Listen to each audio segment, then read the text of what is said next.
My name is Jasmine Herrera, and today I'm going to talk about the identity of Mexican national.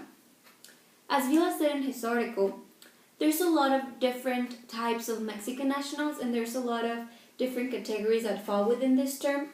For example, it's not the same to be born in the south of Mexico than in the north of Mexico. I was born in the north. I was born here in Ciudad Juárez. And whenever I interact with people from the south, I notice that we do have a lot of differences. For example, the way we speak. People from the north tend to speak louder and faster than people from the south. And people from the south tend to have this little, tonal voice that's really, really subtle, almost like mumbling, and they have a sing-songy kind of accent.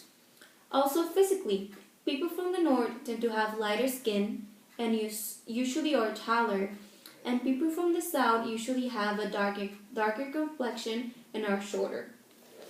However, both people from the north and from the south are Mexican nationals. And with this term, Mexican nationals, we also have Juarenses, for example. And even though Juarenses are still norteños, for example, it's not the same to be from Chihuahua than to be from Juárez. And this is because Juárez really has a lot of different dynamics between people. Because we're really close to the United States, people from here have a mix of Mexican identity and American identity in terms of culture and the music we listen to and the traditions we celebrate. For example, we celebrate Thanksgiving or Halloween, and this is something that you don't see much or at all in the south of the country. So for that reason, Juarenses have a different identity than, for example, norteños or people from the south. These three terms, Mexicans from the south, from the north, and Juarenses, all fall into the Mexican national category. We're all Mexicans, even though we have differences between us, we still are all Mexicans, we're part of the same country, and we're united in that. So I think in that term, it's kind of there's more that bring us together than that separates us. And then we have the term Mexican American. And I have a lot of different ideas of this term. The thing is that before coming to college, I really never interacted with Mexican Americans. Even though I was born here in Juárez, I usually just stayed here in Juárez. I even just crossed whenever I needed to buy something. Every once in a while, once a month, once every 2 months. But I never really had connections or relationships with people who identify themselves as Mexican Americans. And now when I went to UTEP, I started to have these different interactions. And I realized some of the concepts that Vila was talking about in the article about this tension between Mexicans or Mexican nationals and Mexican Americans. And I think this is very true, but I have a different kind of notion of this. When I was a freshman in college and I first was introduced to this term, I started to realize that Mexican Americans do have a really, really different identity compared to Mexican nationals. For example, they do have a broken Spanish. Some of them have never crossed to Mexico or to Juárez, or the last time they crossed was decades ago. So they have a different concept of what being Mexican really means.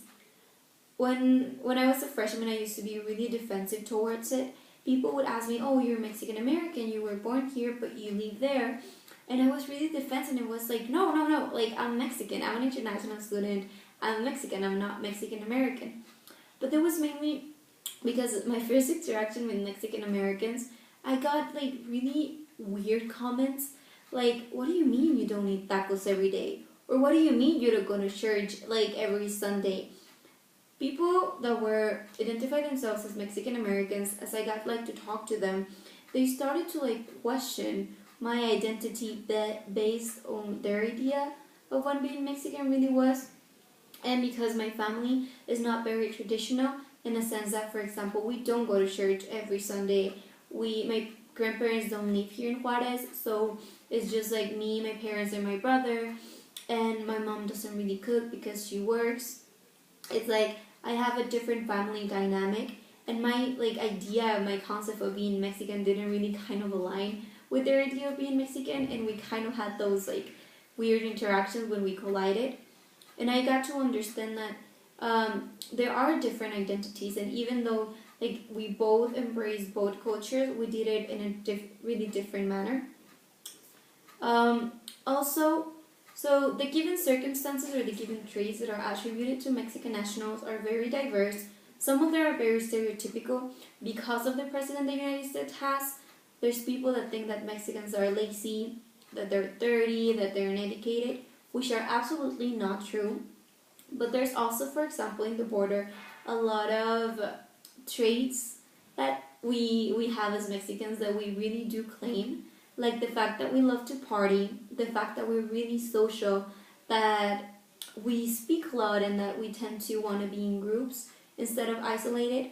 And this is something that I notice is really different from, like, for example, Americans, that they really like their personal space. But us as Mexicans, we're really used to being in groups and being together and like really interacting with people and getting really close to them and touching like their knees and pat them people like on the shoulder whenever you're talking to them. So those kind of like really positive traits, when it comes to how we express ourselves, we really do claim those. Also, when Mila talks about being a border crosser or a border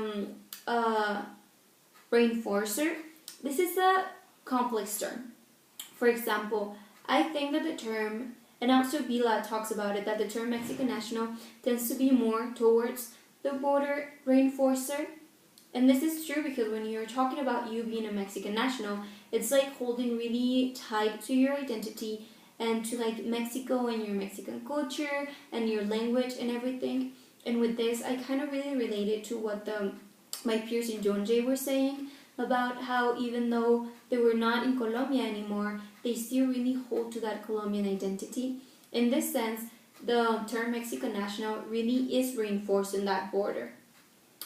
But I do think what Bila says is really, really true about the fact that you can have both. You can have border crosser and a border reinforcer that identifies him or herself as Mexican national. And that's my case, for example, because I cross the border every day, literally. I wake up in Juarez, and then I go to El Paso, and I spend half of my day there, and then I come back. Half of the day I speak Spanish, half of the day I speak English, so I am literally a border crosser. And I think the fact that I interact with both cultures really is part of my identity. But when it comes to describing myself, I'll always say that I am a Mexican national, because I feel really proud of being Mexican and of my culture and everything that comes with it. So I think those two concepts can interact and can like overlap depending on your background and what you feel more comfortable being identified as. So in that term, I think that Bila is really correct in the fact that you can have a term being two things instead of just one. Also, I think there's a really important role that the actual border has on people's identities. And for example, Bryce talks about this in his article and says the fact that a lot of people from Juarez had to move to El Paso due to violence, and that this move, it wasn't a decision as such, but it was more of something that they needed to do. It was forced on them, especially when they were younger. And as they kind of went through this process of going from Juarez to El Paso, their identity changed. So I think like living in the border kind of not forces you, but in a way it's easier for you to kind of mold and change in terms of identity. Someone, for example, that was born and the first 10 years of their life really identify themselves as a Juarense might move to El Paso because of violence, and then as they spend like 10, 12 years of their life in El Paso, they really start to embrace it Mexican American term or this fronterizo term. So I think that being in the actual border, as Rice was talking about it, really kind of leads you to merge and change your identity as time goes on because of the physical place you live in and because of the geography that takes place in it. And finally, I do believe New Yorkers cross borders, and I've been to New York, but only as a tourist. But for what my peers in John Jay were saying, they do commute every day, and they do commutes of like an hour and 30 minutes to go to their schools. And I do think that's kind of crossing that border, especially because in New York there's like this different kind of neighborhoods that is like predominantly African American, predominantly Latino, predominantly Asian American. They do cross that border of like their community to the place they go to work or their school. The only difference is that they don't actually have like a port of entry like we do. They don't need to show papers or to show nationality. And in this respect, I think a lot of what we were talking about before in the conferences is really true. The fact that because they don't need to show a passport or because they don't need to show their nationality or prove anything, their identity is not as changed as, for example, ours can be. That we really need to like define, well, I'm Mexican, but I have papers and like here I can prove it, I can cross, or you know what, even though I have a Mexican surname, I'm an American and I was born here, and you need to have that paper to prove it because of the port of entry and because of the bridge. And if you cross back and forth, you kind of need to have that identity merging a lot more than in New York, I guess. So I think me reading these two articles, I really came to understand a lot about me and my identity. In the Villa article, when he talks about these Mexicans that are really not interested in, for example, leaving the United States, I felt really related to that. I am really grateful to be studying in the United States, but I personally don't feel identified with a lot of the values, like a lot of money-driven values, a lot of like capitalism and individualistic ideas. And for that reason, like I see myself living in Mexico as I grow old and as I have my kids. And I think reading this article, I really understood how I had both. Like I am a border crosser, but I am also really, really tied to my Mexican identity. And it really helped me understand my own dynamic and the way that I see things. And the same thing with the Price article. I kind of got a sense of, well, some people don't really choose to move. They have to move because of the violence, and that changed their identity. So, yes, I do believe the Mexican national identity is very complex. It encompasses a lot of things, and I do believe you can be a border crosser and a border reinforcer, and I believe that myself. And these two articles really helped me clarify my ideas of my environment and of my peers. I really kind of helped me understood the different identities and why people decide to call themselves something instead of another. And yes, thank you.